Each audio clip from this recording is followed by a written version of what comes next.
Aunque esta es una historia de la vida real, yo la narraré como un cuento de hadas, ya que todo lo que concierne a esta historia parece salido de la fantasía de un escritor. Hay muchos datos históricos que evitaré porque como cuento quiero hacer que sea agradable. Como todos los cuentos de fantasía comienza diciendo, había una princesa en un castillo, aquí voy a decir, había una niña en una lujosa mansión que había nacido del amor del señor de la casa con la ama de llaves de la casa. Pues su señora se la pasaba en reuniones sociales y atendiendo compromisos de la sociedad. El señor de la casa se llamaba William Cormac, prominente abogado de su época que vivían en el condado de Cork en Irlanda por la época de 1698 a 1700.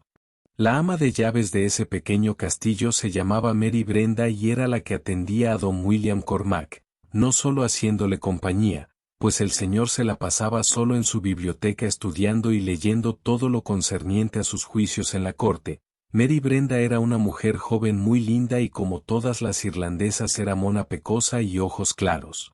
De esta amistad creció un amor que se convirtió en pasión y como es lógico pensar Mary quedó embarazada y en esa época esto se convertía en un problema social.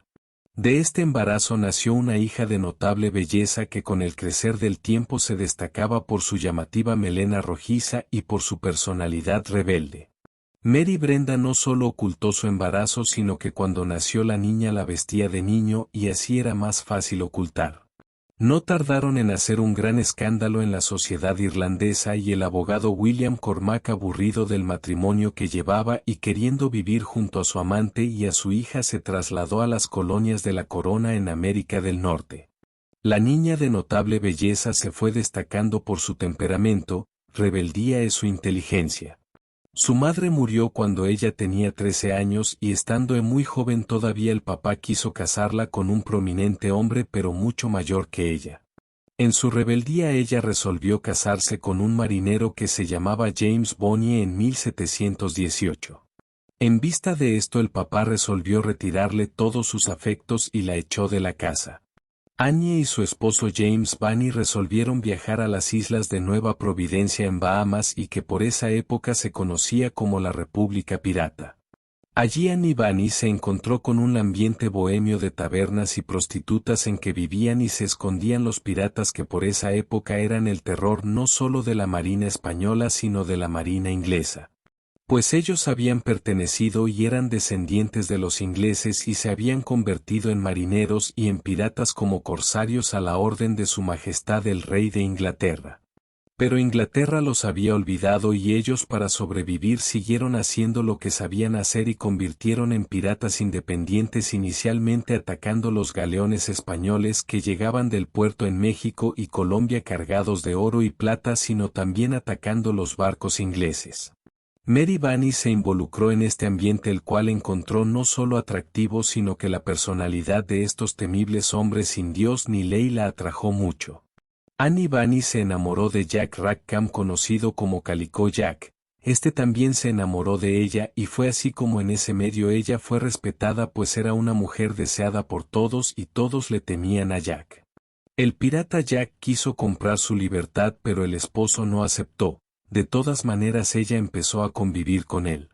Como con frecuencia Jack salía en su balandro a atacar los galeones españoles, ella resolvió que quería ir con él pero eso en esa época estaba prohibido ya que las mujeres eran un problema a bordo de los barcos. Por tal motivo Annie se disfrazaba de hombre y empezó a aprender a manejar la espada y los arcabuces de la época que eran las armas con que se defendían los piratas. No tardó en convertirse en una experta manejando tales armas y como de joven estuvo vestida de niño le parecía que todo era normal. Fue así que a través del tiempo al lado de su amante Jack Annie Bonnier participó en múltiples acciones de piratería en el mar Caribe.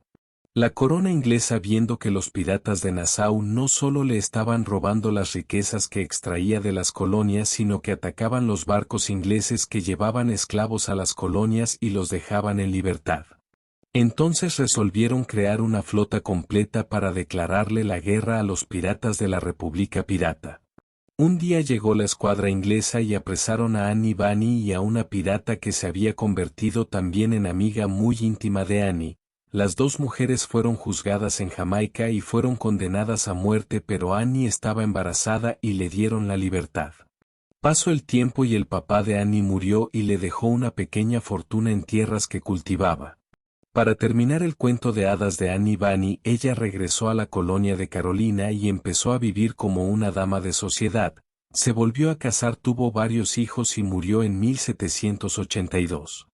Fue así que esta mujer pasó a ser leyenda dentro de la historia de los piratas del Caribe. Si le gustó esta historia, dale like y un comentario.